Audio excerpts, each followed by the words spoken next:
John, if I may, I really appreciate your work and that of Blue Margin. I'm going to break down some line of questioning for you. And I'd like to talk about the dashboard effect and Blue Margin. And then I want to ask you a few questions about building a data-driven culture. And then maybe we'll wrap up. And I'd like to ask you a little bit more about the dashboard effect book and some of the lessons learned. I'd like to share some of that out with our listeners. So my first question, John, is can you explain the concept of the dashboard effect and how can it help companies better harness their data?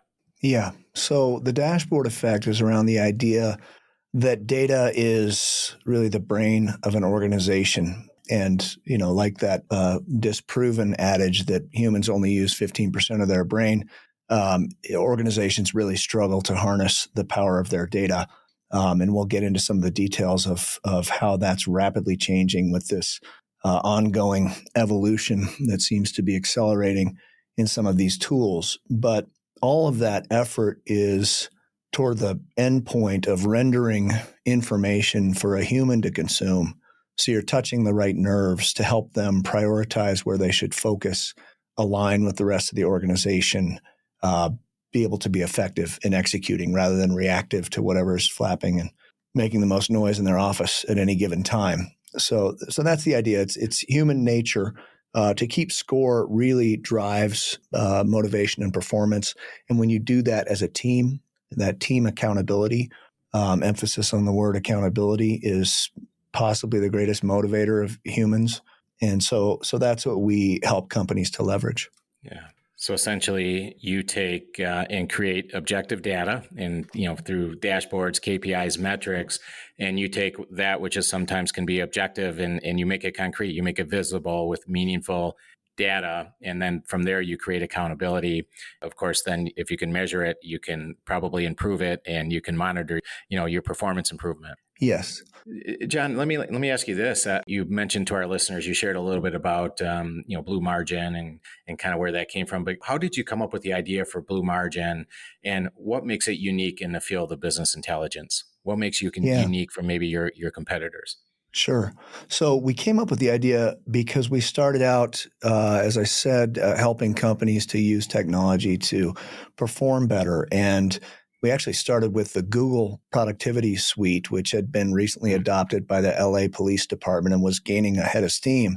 And so we began helping companies with that and found the translation between the Windows environment, which is 90+% of offices, and the Google environment, endlessly frustrating. Office 365 had launched 6 months earlier and famously had a fail during their live launch. Mm-hmm. Yeah. And that actually speaks to a new approach with Satya Nadella, the CEO there, of get things out and then iterate them. So they did the same with Power BI, but we help companies to implement Office 365, including, Exchange server, email, and so on, and SharePoint, which is your company intranet, your internal web presence to share information and so on. And one of the things we did because of our history in analytics was on actually, our one demo was our SharePoint site.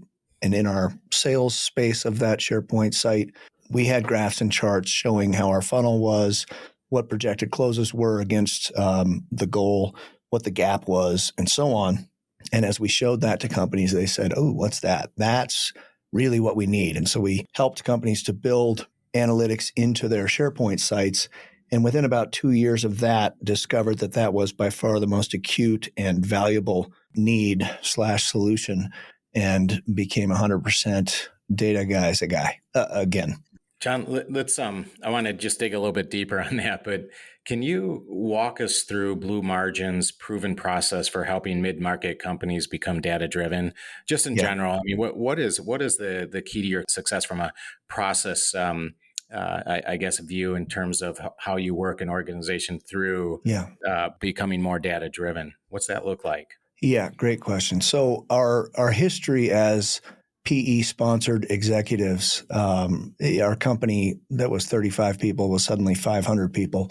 And so we've been through that experience of what that's like to rapidly scale an organization through a buy and build model.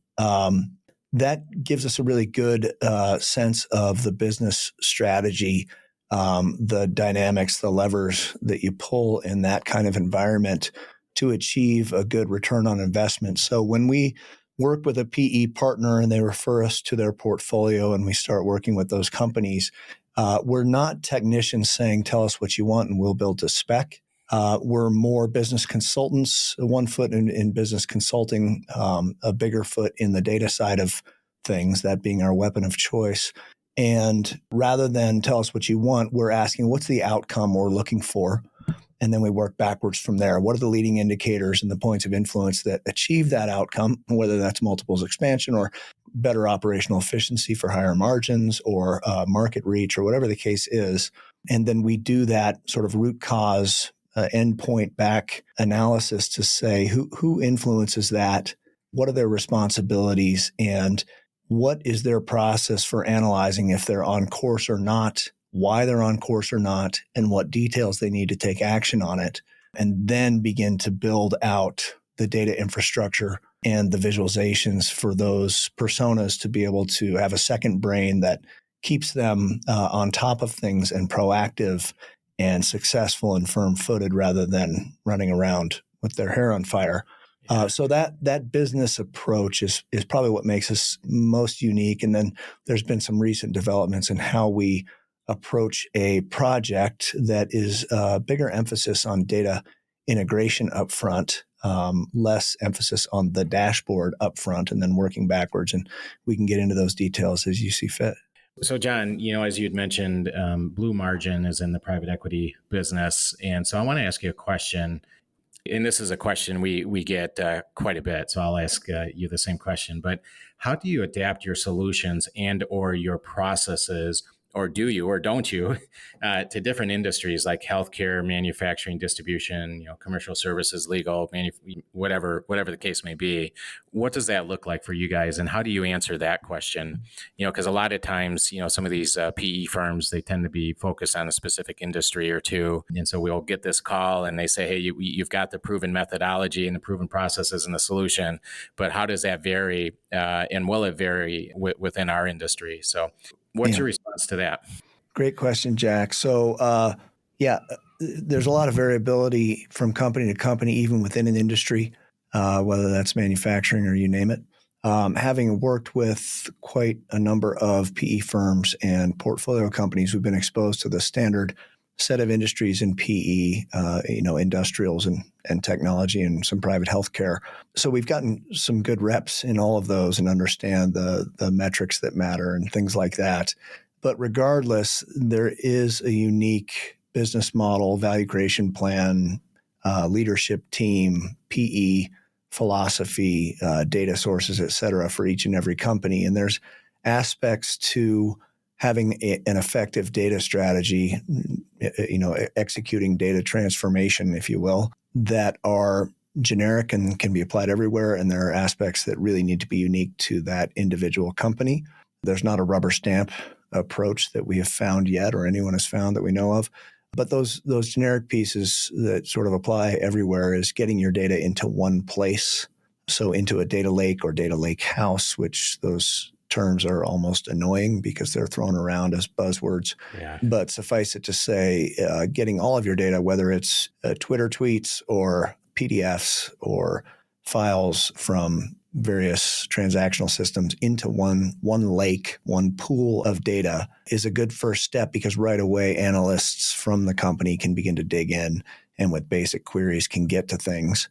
But the next step from there is to begin to address points of constraint in the business. So if that's sales or order to cash time frame or what have you, building on top of that data lake views into it that makes sense for that specific area you're wanting to have better clarity and visibility into. Those views are called a semantic layer, semantic being the area of logic and language that deals with meaning.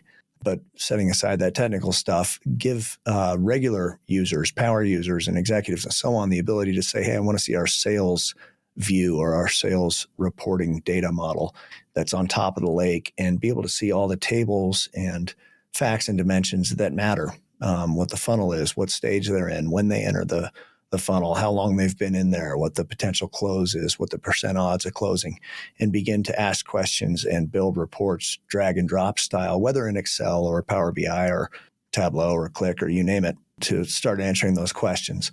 So the custom work comes in at that level, really understanding what data is there, is current, is reliable, and what are the insights you need to drive the organization forward? And are you defining those in a way that is most effective? And is the data structured to get to that easily?